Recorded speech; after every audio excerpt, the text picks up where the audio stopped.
नमो रामदासं नमो भक्तपालं नमो ईश्वरांशं नमो लोकवीरम्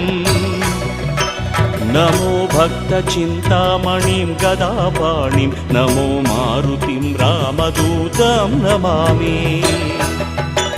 नमो वानरेन्द्रं नमो विश्वपालं नमो विश्वमोदं नमो देवशूरम् नमो गगनसञ्चारितं पवनतनयं नमो मारुतिं रामदूतं नमामि नमो रामदासं नमो भक्तपालं नमो ईश्वरांशं नमो लोकवीरम् नमो भक्तचिन्तामणिं गदापाणिं नमो मारुतिं रामदूतं नमामि श्री आञ्जनेयं नमस्ते।